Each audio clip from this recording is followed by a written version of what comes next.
What's good, guys? Welcome back to the channel. And today we got to be talking about Barcelona and their convincing 5-1 victory. Robert Lewandowski at the double and Hansi Flick's men. They roll on another win in La Liga. And guys, we got to be talking about this. Like, comment, subscribe. Subscribe if you haven't. Road to 400 subs, so subscribe if you haven't.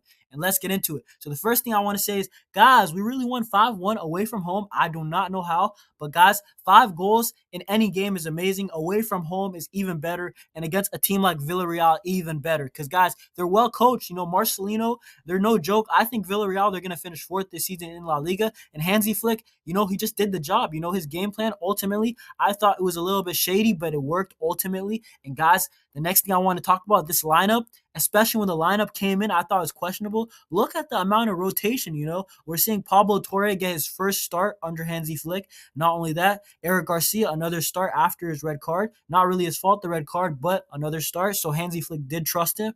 Jared Martin and Sergio Dominguez, you're not going to see them all the time. But, guys, you saw them today. And, Hansi Flick ultimately, they were good enough and they got the job done. And Robert Lewandowski, the first goal, we were trying to ease our way into the game. And finally, Pablo Torre gets on the ball. He plays an amazing, beautiful, disguised pass to Robert Lewandowski and a first-time finish. Robert Lewandowski, he's a man on fire. And today you could just see that he had a fire in his belly and he just wanted to, he wanted to bring it. You could tell. And Pablo Torre, that's great for his confidence. And then Robert Lewandowski, again, second goal. And we went 2-0 up. And Robert Lewandowski, he has a shooting boots. It was a little scrappy goal. He did a little bicycle kick, a bunch of deflections in the box. And that's what he does. He's an elite poacher, In his prime, he was probably the best poacher in world football. And today he still got it. This is why he can still compete at 36 years of age. And Robert Lewandowski, man, this is very impressive. But Hansi Flick, it's definitely the Hansi Flick system, because under Xavi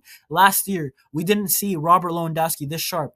And I feel like it's just the areas. Robert Lewandowski, he's best when he's in the box. And Hansi Flick, he understands that. So Robert Lewandowski, as a result, just looks that much better. And, guys, the next thing I want to say is that Villarreal, they weren't bad today. They lost 5-1, but Marcelino, he had a great game plan. Not only that, I feel like Jose Perez obviously was amazing. And then also Nicolas Pepe, they had two threats on attack, and they were so direct. Their attacks were like 10 seconds or less.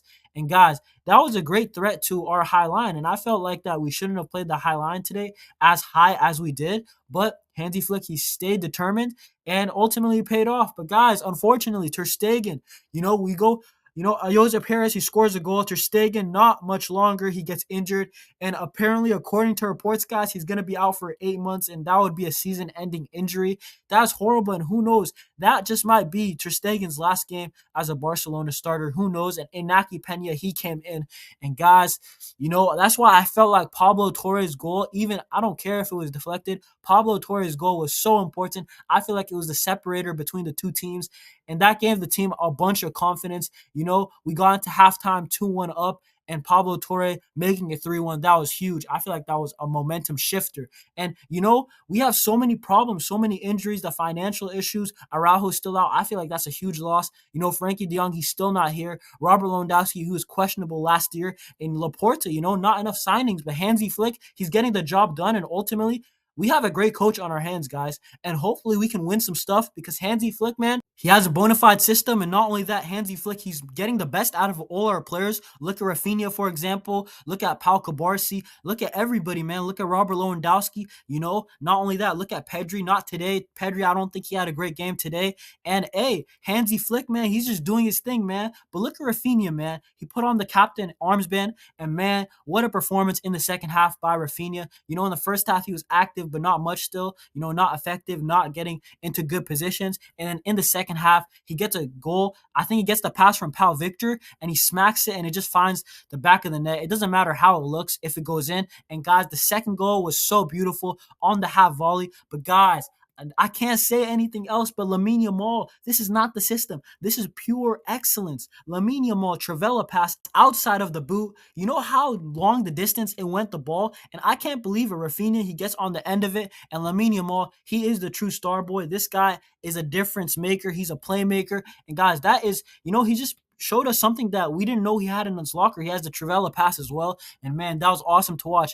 But, guys, Lamine Yamal and Raphinha, these two wingers, they're doing damage in Hansi Flick's system. And I feel like, hey, who needs Nico Williams after all? Nico Williams, we wanted him this summer, but Raphinha as the left winger, he's doing good so far. And guys, who can hate on Raphinha so far? He's also was a captain today, and man, he's showing that leadership all the time.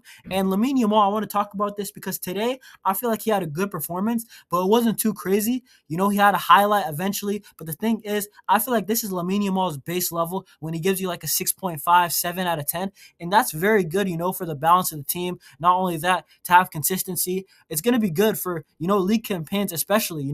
We need players to be consistently good, and Lamine Yamal's got that in his locker. And that's why I'm saying, Lamine Yamal, who's been the best player so far this season in world football? In my opinion, I think it's Lamine Yamal. And so far, I feel like he's an early candidate for the next Ballon d'Or. The Ballon d'Or 2025, I feel like Lamine Yamal right now is probably the best player in the world. And guys, I don't even think it's that much of a stretch to say, because look at Barcelona. Look how much we're balling out of our mind, guys. And not only that, 22 goals, in 6 games. Not only that, 18 points. So 6 win from 6. And guys, this is very good. Look at that goal difference. Real Madrid, they're scraping by. Yes, they had a 4-1 win the other day. But other than that, it was, scraping by. In Barcelona, they're putting teams to the sword. And Hansi Flick, he's just doing his thing. And Hansi Flick, get back on the training pitch.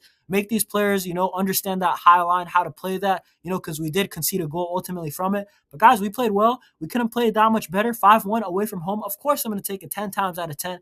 And hey, next time we got Getafe at home. September has been brutal to us. But guys, so far, we're doing all right. Besides the Monaco game and Hansi Flick, he's doing his thing. But guys, that's it from me today. Like, comment, subscribe if you haven't. And road to 400 subs. I'll see you on the next one. Peace.